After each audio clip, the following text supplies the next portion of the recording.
This is Tree again from Rock on the Range 2013 for Loudwire, and very excited that I'm ending the weekend with the one, the only, Sean Kinney from Alice in Chains. How you doing, man? I'm apparently one and the only, so I'm doing good. For me, being the only one of me, I'm doing pretty good. You guys got the new album coming out, Devil Put Dinosaurs Here, and this is the second one you've done with William. Was he a little more involved in the process this time, a little more comfortable in the studio with you guys, and willing to put his 2 cents in before, or was that always the case? It's always the case. You know, we just kind of go through what works committee-wise of songs. You know, we've always had some dual vocal bands, so it really comes down to the songs we decide to record, and then whatever sounds best for these songs and parts. You know, it's really not about who did what, who wrote what. It was never like that. It never has been. We take everything as a song by song case, you know, and try to make each song the way that we feel it needs to be. So it's not really about, like, you know, that's my part, this is my thing. You know, we don't do that. Okay. In our recent interview with you and Jerry, you guys talked about having complete control over all creative stuff, you know, from singles to videos. Is that a lot different than it was back in the day? We've always had that. You've always had that? Yeah. So we've been fortunate to have that, especially back then when it was record companies mattered more. Yeah, it was tough. A lot of bands didn't have that back then. Yeah, they didn't, you know, and that's in lieu of money. You know, they'll throw some dough at you if you're supposedly, you know, something that they are interested in, but in lieu of, like, taking a lot of money or more money than we could have, we fought to retain our rights, because the money's a loan. You know, we knew early on, like, the money's a bank loan at a high interest rate that you have to pay back. So, you know, and we had nothing. We were homeless, broke guys living in a band room, you know, so what is it gonna, you know, what is it gonna do, you know? And so we had good managers and good lawyers, and we learned about that stuff early on, and we just stuck to our guns and tried to retain as much as we could. We don't get to own our albums, masters from back then. Nobody really did, you know, but as far as everything else we do, you know, and that's been nice, you know. We'd rub up against it at times, you know, Man in the Box, that's not the single, you shouldn't do that, and you're wrong, but then you do it and it worked, you know. And then by things that you've done, and if they resonate or work, then you just kind of gain a little bit more power with that stuff. But we didn't really have a lot of blowback, you know.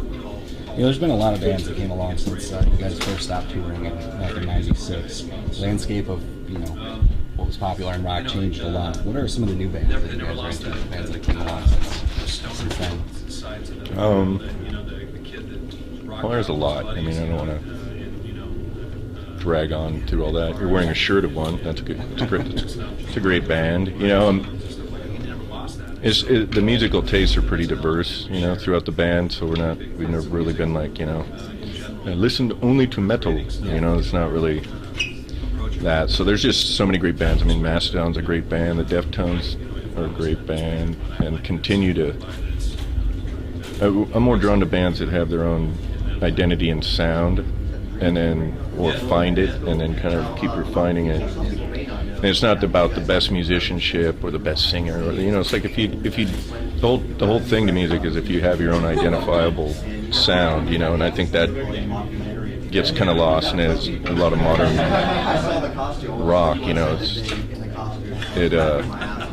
using all of the same producers and the same things, and then with the control of, you know, songs that should be this long to be on the radio and all these things, you kind of get, it's harder for those bands, even though they have an identity, to sound the same when, like, you know, you have a producer that is a great producer, but you know, the producer has a sound, you know, the band has a sound, you know, and when the producer brings in his sound, and this band A and band B kind of sound the same because the guy uses all the same stuff and he has his way of doing it. So I'm kind of drawn to things that have their own identity.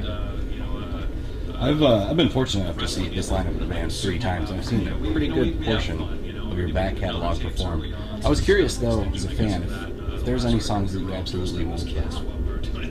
Or is everything fair game? I think everything's fair game. There's just some things that we we don't feel we do, you know, the song the justice it needs, you know. And there's only 4 guys, and we don't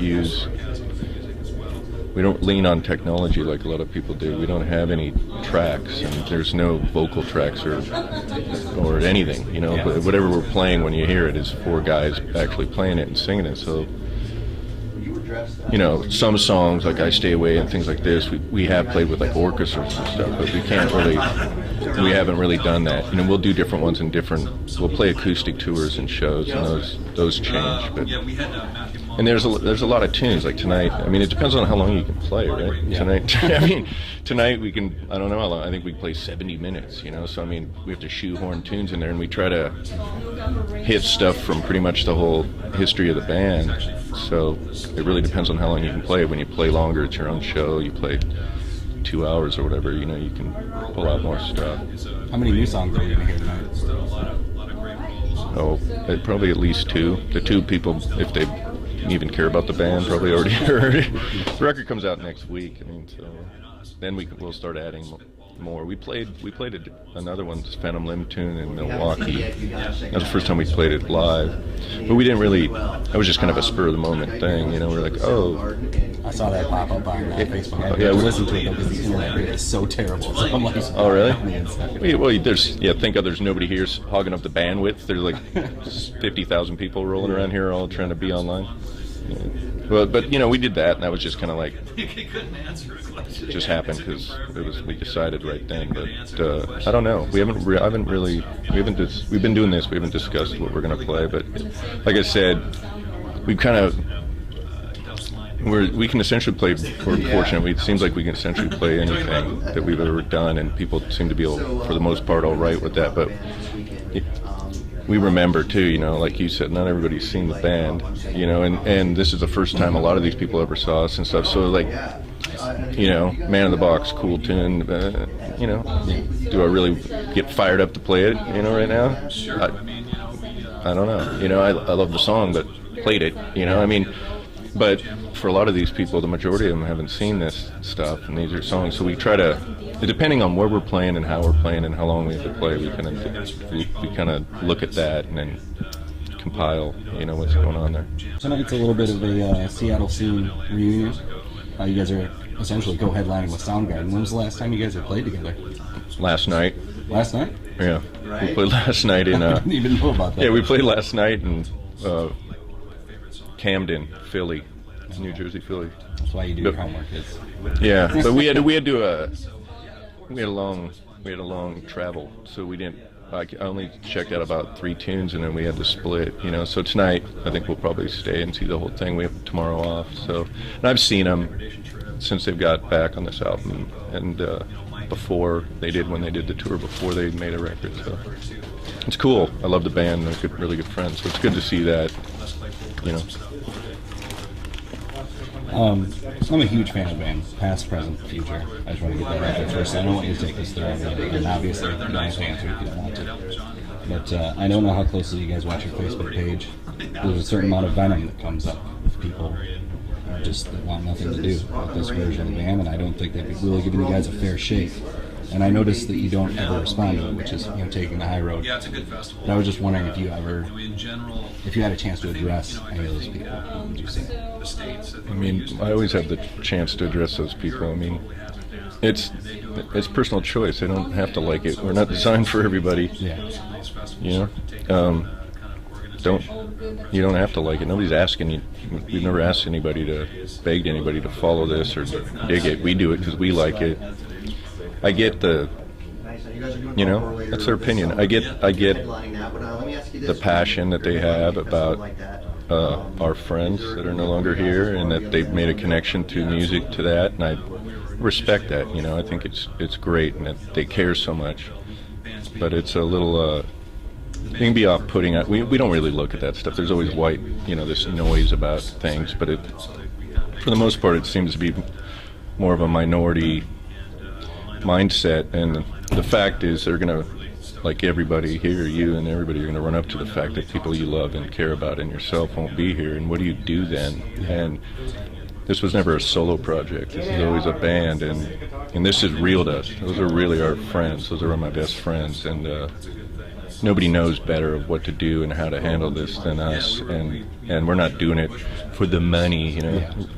You know, the music industry, you're in it, it's dead. There's not a lot of money, and especially in rock and roll. So I mean, we don't need the money. So why we do this for the same reason we always did, and more than half the reason I even thought about doing this at all is because bringing that we did together, that was so important to us, and that had a life of its own, to be able to bring them with us and the music, and that's important, you know. So if people want to close their minds to those things, these things will happen to them, and you know, it's just not on a public forum where people have to you know, have to deal with it. You know, when your mom dies, not everybody starts telling you you got to change your name and that you, how dare you go on living, you know, and you can't be you and do things, you know, you need to change your job and everything that you've spent your life doing and your career. And so it's just not well thought out, but it's based behind passion and caring. And, you know, I have those same hopes too, you know. Trust me, I mean, none of us wish it was, nobody wanted to be like this. And it truly only affects every single day our friends, families, and us, you know, in a real way. So we live with that and try to move on. And how do we honor our past and honor who we are now, and it's our past, and do that as men. And that's what we do, you know. I mean, I'm talking more than I normally have about this, I guess. But you know, when those guys are alive, right? Mike's on a TV show and everybody's talking shit about him for the most part, right? And when Lane was alive and we were doing this, we're very open about the lifestyles we led and everything. And those lifestyles will end your life, and they have. And you know, Jerry and I are just fortunate that it didn't end ours either. It's not like it was a one guy doing thing. We all lived a pretty toxic life, you know, and that's not rare to music or anything. You know, we're not like an exception to the rule, but the horrible facts are, these are the outcomes of those things. And while we were going through that then, these same people or some of these people back then spent all their time chastising these people and trying to vilify us for what we were doing then. And then when they're no longer here, which I find is really nice, they've come to accept that and hold it in a different regard. So I think that's great, but it is a little misguided sometimes, you know. It's like, maybe in my fantasy world, it's like maybe if those guys would have known that people cared like they apparently do now while they're alive, would they have heard that? Would they have known? But this is the facts. This is reality. This is a reality we live with. You know, it's real to me. You know, every day, there's not a day we don't think about that stuff, and it'll go on for the rest of our lives. So, you know, this is why I do it. You know, I'm not out of here to play rock star, you know, and everything. We do this because we're great friends, and we spend our life doing this. And we still enjoy the music, and we have a pretty interesting past. I mean, we never took the easy road. We have a multiracial band, you know, and we've had a female manager in the 80s when it was ran by a bunch of old guys with cigars that ran these things that tried to treat her like a coffee lady. Give me a coffee, you know, bands, you know. So we've just seemed to always go our own way of dealing with things. Seem to not really. We seem to take kind of a harder, a less easy path, you know. But it's the path we choose, and we do what feels right, you know. And it's important to us. So. Yeah, it's hard to bring up such a heavy subject, but I've had that argument in defense of you guys with my friends, you know, and I was interested to hear your take on it. So. Well, you know, I mean, it's, you know, it is what it is, right? What can you do?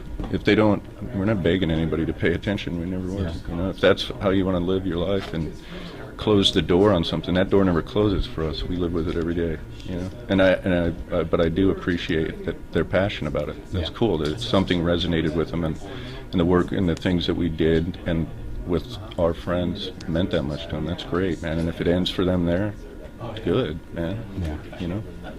And you mentioned the name thing. When you guys were first getting back together and coming out with William and doing touring, was there ever a point where you guys thought about coming out with a different name, or was it always like, no, we're back?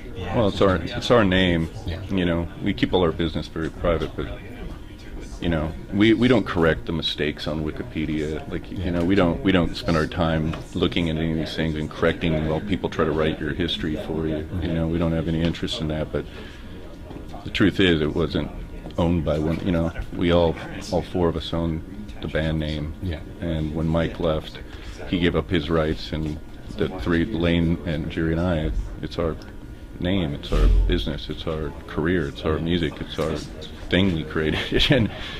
and you know, there was a thought, I made a comment long ago when I didn't even think we'd ever play anything, like, yeah, I didn't see that we would be doing this now, but I mean, I don't know what we're going to be doing tomorrow. You know, I didn't know we were going to make this record or the last record, and so we operate on what feels right and what our truths are, and you know, that's all we can do. But it wouldn't. What would the difference be? We'd sound like us and play our songs. Yeah. I mean, what would?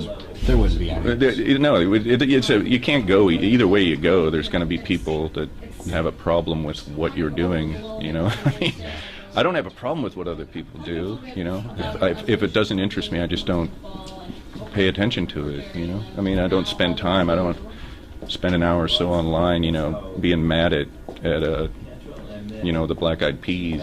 You know, it's like I don't listen to that. I don't think it's bad. There's a huge audience for it, but it's not my flavor of music. So I don't. I try to spend my time with energy on more positive things and things I can actually do instead of online being mad at what other people do. You know, I mean, that's cool. It must make people feel better. You know, be anonymous. We're not anonymous. You know, I'm right here, and what I'm saying right now, I'm sure people will comment and say I'm a dick. You know, what can you do? But we don't live and hide behind things. You know, we live in the real world and really deal with stuff. So. I think it was Dave Berman earlier made a comment about that. Like, a lot of people have keyboard balls. You know, they'll say something behind a computer they wouldn't dare say to your face. Oh yeah, very, very, very few people say anything to us. That's the downfall of the internet. Well, no, you know, but there's upsides on both sides, and if it makes that person, you know, feel empowered, so they're not more of a jerk in real life to their family or whatever, it's cool. You know, it's just words, and it's easy to not pay attention. I don't search after my band or Google myself. You know, I just don't. You're not going to find it. It's not all good. You're not going to find all things. You know, it's like, what if, like, say, a Mother Teresa saves a school bus full of children, you know, and done nothing but, you know, service and no self-serving acts for herself her whole life, and does that, and then you put it on the internet. There's still going to be like 4 people on there. It's like, attention, whore. You know, I mean, it's the age we live in. You know, so I find it more funny than anything, but sometimes it gets you know, I think it gets a little out of whack. You know, what do you do? What do you do? Really, huh? Nothing you can do. All right. Keep doing what you're doing. If Alice in Chains were to set up their own music festival, I know you guys said you're from Soundgarden, you guys are friends. Like, what bands would you absolutely have to have if say this were your festival tonight? Who would you have here with you? Oh God, who would I personally have tonight? I'd probably throw Tool up in there. I like those guys. They're a great band. Mastodon, Deftones, Queens of the Stone Age, Radiohead, or Muse. That'd be a hell of a festival. I don't think there's any promoters with enough money to put that festival on. It'd be a pricey ticket. Yeah, it's a pricey ticket. I don't think anybody could afford the ticket to go to it, you know. And that, you know, if Maynard didn't want to do Tool, we'll get Perfect Circle on there. Yeah. I don't know. Jane's Addiction, I don't know. It's a never-ending list of bands that would be cool to see, and I'll miss 10 of them, and then the comments will be that I forgot. I already fucked it up, right? It's a no-win situation. I'm sorry. Do we have enough time for me to? Do you have a list so I can make sure that people don't get so mad that I forgot somebody else's favorite bands? Yeah. But thanks for doing this. I appreciate it. Right. I'm really looking forward to the show tonight. Cool, yeah, and me I too. hope you guys do decide to play one of the new ones that we have. I'm excited for the new album. Yeah, we haven't had time to think about it. We walked in here and we've been doing this, so we'll see. Limited time, we'll see. I don't know. I'm open to everything, so we'll see. All right, well, that does it. This is the end of my coverage from Rock on the Range 2013 for Loudwire. Thanks for tuning in. This is it for you now. Yeah, that's it. You can go I and get to enjoy the show. You can go and get shitty drunk. That's right. Get in a fist fight, lose a shoe, go home with one shoe and like your shirt all torn up into a rag, and you're like, oh.